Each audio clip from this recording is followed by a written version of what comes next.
Nah, Turan Lai ini ketika tahun 1965, Baik. nah itu beliau dituduh sebagai simpatisan komunis. Makanya pasca peristiwa tahun 65 beliau pun disingkirkan oleh rejim Orde Baru. Nah, sedangkan Kilun lahir tahun 1950. Itu saya bikin itu dia lahir bertepatan dengan kembalinya Republik Indonesia Serikat ke NKRI oleh Mosi Integral Muhammad Natsir. Nah, makanya saya anggap bahwa Kilun ini merupakan NKRI itu. Dia lahir kembali. Nah, makanya kita melihat kondisi Jakarta seperti sekarang, bahwa negara kita ini masih mengalami kemunduran karena anak kandungnya ya, atau kita sebut dengan Kilun ataupun NKRI tadi, kondisinya masih seperti ini. Iya. Masih menjadi pemulung. Padahal dia waktu kecil itu orang tuanya sangat kaya, tapi ketika dia udah tua hidupnya menjadi sengsara. Welcome Eva Post Channel. Oke, baik, terima kasih. Bismillahirrahmanirrahim. Assalamualaikum warahmatullahi wabarakatuh. Waalaikumsalam warahmatullahi wabarakatuh. Kembali lagi bersama dengan kami di OSAI, Obrol Santai dan Ilmiah di Eva Post Channel. Kepada sahabat-sahabat Eva Post Channel di manapun berada, semoga kita senantiasa selalu sehat. Amin. Dan sekali lagi kami mengucapkan selamat memasuki tahun baru 2022. Nah, di sini sudah hadir di tengah-tengah kita, sudah hadir di depan kita, yaitu salah satu master kalau di HMI ya, master. Ini namanya itu Sahabudin Letsoin, sarjana pertanian, lulusan Universitas Trilogi. Sekarang juga beliau lagi menjalankan S2 ya. Iya, S2. Nah, S2 di salah satu universitas di UNAS ya? UNAS Universitas Nasional. Nah, gimana adik, kabar gimana, sehat? Alhamdulillah sehat. Alhamdulillah sehat. Nah, di sini yang menarik dari dia, teman-teman semuanya, di sini ada buku. Buku. Nah, teman-teman semuanya, sebelum kita masuk dalam pembahasan buku, saya mau katakan bahwa ini asli putra dari K ya? Iya, betul. Tepatnya di Pulau Tam, ya kan? Ya. Kalau Pulau Tam itu dia masuk mana, kecamatan mana? Pulau Tam masuk kecamatan Teando Tam. Oh, Teando Tam ya, Kurutam Teando ya? Iya. Baik. Ini adalah salah satu anak kampung, anak desa, ya kan? Kalau kita di sana bilang itu ohoy. Artinya kampung ya. Artinya kampung. Itu bahasa daerah, itu bahasa K, itu ohoy itu adalah kampung. Nah, anak kampung yang Tapi sebentar, saya mau ini di sini juga menarik ya dalam buku ini, karena nama karakter dalam buku ini semuanya saya menggunakan bahasa lokal. Oh, bahasa lokal ya? Iya, jadi nama karakternya bahasa lokal semua. Baik. Sini anak kampung yang kemudian sudah bisa membuat buku. Ini ada 3 karyanya, luar biasa ya. Anak muda, sekarang umur berapa? Umur 24. 24 ya? Iya. Alhamdulillah. Ulang tahun tanggal 28 kemarin. Oh, 28 kemarin? Iya. Agustus ya? Masih muda, sudah bisa membuat buku, terus sekalian dia sudah mengambil S2 di salah satu universitas yang ternama juga ya, terbilang ternama di Jakarta, yaitu Universitas Nasional. Nah, sekarang saya akan ulas satu persatu tentang buku ini. Biasa saya akrab sapanya itu dengan sebutan Adik Teko ya. Iya, jadi untuk teman-teman Indonesia Timur biasanya, kawan-kawan, itu mengenal saya dengan sebutan Teko. Oh, Teko ya. Kalau Indonesia Barat Dino, makanya beda lagi. Nama saya itu banyak. Dia ini punya nama yang sangat banyak. Akrab sapanya itu banyak, karena memang dia ini salah satu. Karena ada ceritanya Bang. Oh, ada ceritanya, coba boleh. Saya pertama merantau ke Jakarta, saya pikir-pikir ketika saya menggunakan nama Teko, ini lucu. Karena Teko itu kan untuk mengisi air dan teh dan sebagainya. Makanya saya ganti nama menjadi Dino. Dino ya? Indonesia Barat Dino. Dari Teko beralih ke nama Dino, luar biasa. Luar biasa. Nah, Adik Teko.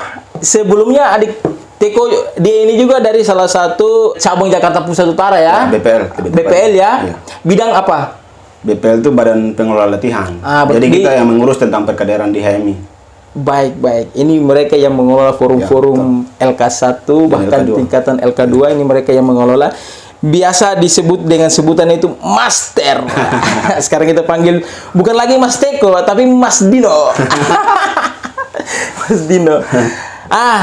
Bisa cerita sedikit alasan kenapa sehingga harus awal mulanya menulis ini dari kapan, Teko? Punya semangat untuk menulis dari kapan? Saya menulis itu semenjak saya di bangku sekolah dasar SD. Oh, dari SD sudah Iya, mulai punya SD. potensi menulis ya, sudah punya kemauan ya. Nah, SD itu saya menulis puisi biasanya yang pendek-pendek aja. Dan saya baca dan saya nikmati sendiri. Itu dari SD. Oh, dari SD ya. Iya. Terus awal mulanya mulai menulis ini pasca di Jakarta tuh kapan? Oke, jadi buku saya yang pertama ini judulnya Padma ya, antologi puisi atau kumpulan puisi. Baik. Nah, buku ini sebenarnya puisi-puisi yang di dalam buku ini itu yang saya tulis dari 2018 sampai 2021. 2014 sampai 2021. Ini Padma. Iya, Padma. Bulan Mei dia terbit ini. Antologi puisi. Ya. Nah, isinya bermacam-macam ya. Jadi Padma ini terdiri dari 47 puisi. Nah, 47 itu bukan serta-merta ya saya ambil. Karena 47 itu bagi saya tahun lahirnya HMI 1947. Makanya saya taruh puisi di situ jumlahnya 47.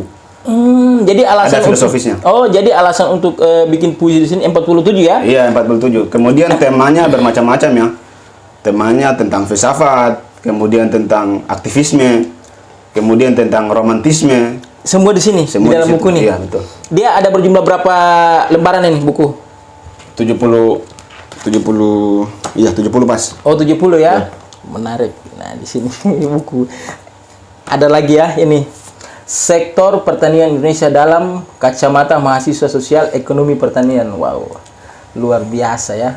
Jadi untuk buku itu teman-teman kebenarannya saya pengurus DPP Pokmasepi Ketua Bidang Kastrat. Jadi Pokmasepi itu merupakan organisasi yang menghimpun seluruh himpunan mahasiswa agribisnis, penyuluhan pertanian dan juga komunikasi pertanian. Nah, saya kebetulan kebenaran di pengurus pusat. Oh. Dan saya Ketua Bidang Kastrat, makanya salah satu program kerja saya adalah membuat buku. Oh, itu programnya di situ? Iya, Untuk programnya membuat buku. salah satu. Nah, sehingga muncullah buku ini, buku yang ini. Sektor Pertanian Kacamata Mahasiswa Sosial. Nah. Terus buku yang terakhir diterbitkan buku apa? Ini. Nah, ini buku ini judulnya Roman Muka Fakir Kota. Itu terbaru ya? Nah, ini buku terbaru, baru terbit sekali beberapa hari yang lalu. Wah, luar biasa. Ini buku yang baru terbit. Kebetulan juga saya sengaja mengundang dia di sini. Ya. Ya kan? Luar biasa. Beliau ini dia mengambil pendidikan di Jakarta, bukan cuma hanya kuliah ya. Iya. Banyak sekali. Kalau menurut saya banyak sekali anak-anak daerah yang datang ke sini hampir semua cerdas. Hampir semua cerdas. Iya, betul. Tetapi tidak ada kecerdasan itu yang diimplementasikan. Ya kan? Sebagai bukti. Nah, ini adalah salah satu anak dari daerah yang sudah membuktikan menulis buku, punya hasil-hasil karya sendiri, orang sudah bisa baca, sudah bisa ya kan menambah referensi. Itu sangat luar biasa. Ini judulnya apa? Roman Muka Fakir Kota. Roman Muka Fakir Kota. Luar Jadi, biasa. buku ini kumpulan cerpen, kawan-kawan. Kumpulan cerpen terdiri dari 5 cerpen. Nah, cuman kan saya pakai prolog dan epilog, sehingga tadinya cerpen tapi udah kayak semi novel gitu. Jadi prolog dan epilog itu menjadi penghubung antara cerpen-cerpen tadi. Nah, ini tentang fenomena sosial di ibu kota Jakarta. Jadi saya tulis ada cerpen tentang pemulung, ada cerpen tentang manusia silver, ada cerpen tentang pengamen, kemudian tentang beberapa lagi lah fenomena sosial yang terjadi di Jakarta. Ya, seperti itu. Luar biasa. Ini sudah berapa buku yang sudah dikirim ke daerah? Kalau ke daerah 60, itu buku pertama ya. Buku ini Padma? Padma, iya. Yang sudah dikirim ke sana. Iya. Luar biasa ya. Sudah dikirim juga. Saya juga pernah juga lihat salah satu di akun Facebook ya, kalau nggak salah namanya itu Bapele. Bapele perpustakaan. Ya, perpustakaan Bapele. Dia pernah juga foto buku ini dan memposting. Makanya saya, ini luar biasa karena di sini sudah terdapat namanya nih, Sahabudin Letsoin. Luar biasa. Buku ini juga pernah dibaca sama Bupati. Bupati Maluku Tenggara. Ya, betul. Luar biasa. Kita apresiasi. Bupati terus sama Opa Rudi Fofi. Jadi Opa Rudi Fofi itu merupakan salah satu budayawan asal Provinsi Maluku. Oh, berarti juga salah satu inspiratif juga ya dari Pak Rudi Fofi ya? Ya. Karena dia adalah salah satu sastrawan juga yang Iya, memang betul. kita sering-sering kenal juga, yang sering-sering bikin-bikin puisi. Beberapa kali itu saya lihat di postingan Pak Opa Rudia, Iya. Rudi Fofit itu postingannya itu puisi-puisi pendek dan sebagainya. Betul. Itu luar biasa. Ya. Teko bisa cerita sedikit tentang di dalam buku ini yang paling menarik apa? Di antara buku ini yang paling menarik yang mana? Ceritanya? Sebenarnya ini juga menarik ya. Ini menarik. Nah, jadi dalam cerita ini sebenarnya saya juga mengambil sisi historis dari bangsa kita. Baik. Nah, jadi misalnya tentang bagian tentang pemulung, nah namanya Kilun. Kilun. Jadi saya katakan tadi bahwa semua karakter dalam buku ini dari bahasa lokal Kei. Kilun artinya manja. Kilun artinya manja. Dan nenek dari ibu saya namanya Kilun. Makanya saya ambil dari situ dan beliau masih hidup sampai sekarang. Nah, jadi Kilun ini merupakan anak dari orang besar di desa. Jadi orang yang punya pengaruh. Nah, kemudian namanya itu Turanlai. Oh, Turanlai. Iya, saya gunakan nama Turanlai. Berarti ini bahasa daerah ya? Ya, bahasa daerah. Menariknya di situ. Luar biasa. Nah, Turanlai ini ketika tahun 1965, Baik. nah itu beliau dituduh sebagai simpatisan komunis. Makanya pasca peristiwa tahun 65 beliau pun disingkirkan oleh rejim Orde Baru. Nah, sedangkan Kilun lahir tahun 1950. Itu saya bikin itu dia lahir bertepatan dengan kembalinya Republik Indonesia Serikat ke NKRI oleh Mosi Integral Muhammad Natsir. Nah, makanya saya anggap bahwa Kilun ini merupakan NKRI itu. Dia lahir kembali. Baik. Nah, makanya kita melihat kondisi Jakarta seperti sekarang, bahwa negara kita ini masih mengalami kemunduran karena anak kandungnya ya, atau kita sebut dengan Kilun ataupun NKRI tadi, kondisinya masih seperti ini. Iya. Masih menjadi pemulung. Padahal dia waktu kecil itu orang tuanya sangat kaya, tapi ketika dia udah tua hidupnya menjadi sengsara gitu. Luar biasa ya. Jadi teman-teman ini sangat recommended sekali. Ada unsur historis dan ekonominya, ada sosial. Buku ini sangat menarik sekali. Artinya ini ada sisi sejarah yang kemudian diambil dari daerah juga ya kan? Budaya ya, betul. Budaya daerah juga. Ini ada bahasa-bahasa daerah. Mungkin teman-teman ingin mengenal bahasa-bahasa dari daerah dari Ya. ya bisa. Silakan monggo. Nanti saya akan taruh deskripsinya di bawah ya kan. Nah, nanti kontak saja, kontak IG-nya atau Facebook-nya. Luar biasa. Teko, selain daripada itu, menurut Teko, pandangan Teko terkait dengan literasi, khususnya di daerah Kota Tual dan Kabupaten Maluku Tenggara. Terkait dengan literasi di Kota Tual ya, dan Kabupaten Maluku Tenggara, kita nggak punya data ya untuk mengungkapkan angka pastinya ya. Cuman Iya. secara subjektif yang saya lihat itu masih sangat kurang. Nah, sehingga teman-teman juga membantu ya, tadi perpustakaan Bapele. Nah, pengalaman dari situ ya, mereka ke Jakarta untuk menggalang buku, kemudian ke Jogja menggalang buku, dan kita juga bantu. Dan bahkan saya sendiri memberikan mereka juga buku kan, memberikan buku kepada mereka, dan saya berjanji untuk memberikan lagi.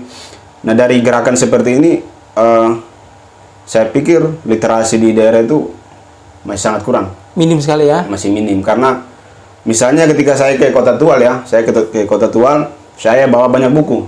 Iya. Kemudian dengan seorang kawan, nah kita mencoba untuk membuka gelar buku agar dibaca secara gratis di Kota Tual, di beberapa tempat.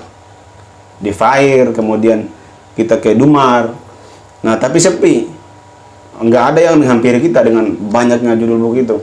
Padahal bukunya itu banyak ya. Banyak. Buku-buku terbaru. Buku terbaru dan menarik. Nah, tapi kita bisa mengambil indikatornya dari sini. Bahwa minat baca di Kepulauan K itu masih kurang. Masih kurang ya. Masih kurang. Apa harapannya untuk para pemuda generasi dalam hal adalah meningkatkan literasi itu sendiri? Bagi saya literasi tertinggi itu menulis. Itu bagi saya. Nah, karena saya pun terinspirasi dari dua tokoh besar ya, yang satu tokoh politik dan yang satu tokoh sastra atau budayawan. Nah, jadi host Cokro Aminoto dia pernah bilang kayak gini. Jika Anda ingin menjadi pemimpin besar, nah itu Anda harus menulis seperti wartawan dan berbicara seperti orator. Luar biasa. Nah, kemudian Pramudyananta Tur dia mengatakan seperti ini. Orang boleh pandai setinggi langit, tapi selama dia tidak menulis, dia akan hilang dari peradaban. Baik. Menulis adalah bekerja untuk keabadian. Nah, jadi apa relevannya dengan kata Bang Mahmud tadi bahwa orang daerah-daerah itu banyak yang pintar, cuma dia nggak mau mengimplementasikan kepintarannya. Benar. Secara Banyak nyata. Iya. Jadi saya itu orangnya soliter. Kalau soliter itu artinya penyendiri. Penyendiri, dan ketika saya menyendiri, saya akan berimajinasi. Jadi dengan tujuan menyendiri itu bukan cuma untuk mengurungkan diri terus terdiam diri, bukan jadi, ya? Sebenarnya menyendiri itu merupakan suatu kebiasaan, tapi saya berpikir bahwa saya menyendiri itu harus punya nilai tambah. Baik, Makanya saya berimajinasi dan saya biasa. aktualkan dalam bentuk tulisan. Dan itu bermanfaat itu. Ya, bermanfaat. Dan juga meningkatkan literasi. Ya, tadi yang sudah dikatakan itu betul. Jika memang kita cuman sekedar berbicara sebagai orator, ya kan, Ya. seperti orator, tetapi Nggak kalau bisa tidak juga. menulis, Harus ya nulis. itu pincang namanya itu. Pincang. Jalannya ke sebelah. berjalan satu kaki kan nggak bisa. Ya, betul. Harus kan berdua kaki kan. Luar biasa. seimbang lah. Nah, luar biasa. Nah, di sini Adik Teko, saya kan beberapa hari yang lalu saya sempat melihat di postingan Adik Teko sendiri terkait dengan kondisi Adik Teko Oh, iya, betul. dalam proses menulis buku ini. Ada kendala-kendala. Apa sih kendalanya? Mungkin bisa cerita sedikit supaya menjadi inspiratif juga. Oke. Jadi yang pertama, buku ini karena dalam kondisi sehat ya. Jadi bagi saya lancar saja. Kemudian ada beberapa juga tulisan yang sudah beberapa tahun yang lalu 2018 saya masukkan. Nah, kemudian ini juga ketika saya masih sehat, tapi ketika proses penerbitan itu dalam keadaan sakit ya. Oh, Nah, sebentar saya cerita.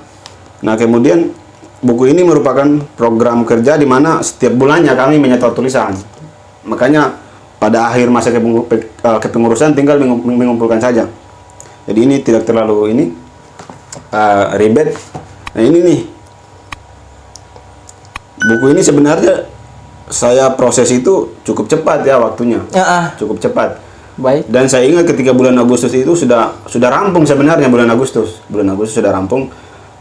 Hanya saja saya ingin membaca kembali, mungkin masih ada typo, saya revisi. Nah, tapi saya sakit. Oh, sempat sakit juga ya? Ya, sempat sakit, makanya stuck. Yang seharusnya saya terbitkan bulan Agustus, stuck sampai bulan Desember. Targetnya bulan Agustus tapi tidak Iya. sesuai, jadi makanya sampai bulan itu. Padahal buku ini saya terbitkan untuk ulang tahun Indonesia. Makanya di awal sekali saya taruh sajak di sini. Ini adalah kado terakbar yang pernah aku bawa untuk yang bertumpah darah sampai terluka, untuk yang bertanah air sampai tergusur dan dahaga. Selamat merayakan pergantian usia. Jadi ini sebenarnya untuk bangsa kita ulang tahun waktu itu. Cuman karena saya sakit TBC sama asam lambung kompilasi, makanya energi sisanya nggak bisa ditransfer untuk membuat tulisan. Itu sempat stuck ya, Sempat stuck. belum selesai sepenuhnya. Belum selesai. Saya ingin merevisi kembali kan. Membaca ulang, mungkin ada typo saya revisi, tapi karena sakit makanya stuck. Luar biasa ya, dengan kondisi yang memang keterbatasan, sakit, tetapi masih sempat punya semangat untuk belajar. Itu yang paling penting, luar biasa. Kita harus apresiasi. Inilah semangat-semangat anak-anak muda, semangat anak daerah yang kemudian kita ikuti. Ya kan? Karena itu paling penting, literasi itu paling penting ya. Betul. Luar biasa. Kita doakan semoga Adik Teko terus sehat, terus memberikan terbitkan buku-buku terbaru, terus juga terus berkarya mengharumkan, karena dia membuat buku ini di sini tapi dia sudah membawa nama daerah. Kenapa saya katakan nama daerah? Karena di sini ada kombinasi, ya kan? Ada bahasa daerah juga, terus tadi sudah disampaikan juga ini dia mau spesialkan untuk ulang tahun Indonesia. Tapi nggak sempat ya. Luar biasa. Berarti kita NKRI ya? Ya, kita NKRI. Nasionalisme. Luar biasa, luar biasa. Mungkin closing statementnya, Teko, pesannya untuk para generasi, khususnya di Kota Tua dan Kabupaten Maluku Tenggara dan seluruh teman-teman yang pernah kita kenal, ya kan, untuk terus semangat, terus belajar. Apa pesannya Untuk pesannya, closing statementnya, tadi saya sudah sampaikan bahwa menulis itu merupakan literasi tingkat yang paling tinggi ya. Nah, cuman kendalanya di belajar, dalam artian teman-teman punya, yang saya pengalaman, teman-teman punya semangat belajar tapi non stabil, artinya tidak stabil gitu. Nah, misalnya banyak teman-teman dari daerah itu mau belajar cara menulis dari saya. Nah, tapi hari ini datang, esoknya janji, nggak datang lagi. Pernah sempat janji? Ya, pernah. Oh. Nah, jadi maksud saya teman-teman harus lebih menguatkan komitmen untuk belajar menulis ya. Karena bagi saya menulis itu nggak mudah sih. Benar, itu sulit. Dan itu butuh keahlian. Itu memang. Jangankan substansinya, teknisnya, misalnya tipe dan sebagainya salah aja. Kalau orang yang paham tentang kepenulisan baca, dia tertawa. Makanya bagi saya itu juga semuanya penting, substansi maupun teknis ya. Jadi harapan saya teman-teman harus tetap semangat memajukan literasi bangsa kita, khususnya di daerah saya kan, Kepulauan K. Itu paling penting itu. Ya. Luar biasa ya teman-teman. Jadi kut-kut FAP ya, yang pengen supaya memiliki buku ini konteks saja, itu tidak warid ya. Itu warid ya Teko. Ini adalah salah satu anak K yang sudah menerbitkan buku. Ini sangat luar biasa. Cuman berapa lembar, tapi dia sudah mampu untuk menciptakan 3 buku. Itu yang harus kita apresiasi, dan juga saya juga berterima kasih kepada Adik Teko karena buku ini dia mau serahkan kepada Eva Pos. Terima kasih Adik Teko sudah hadir di sini. Terus harapan kedepannya mau ngapain Teko?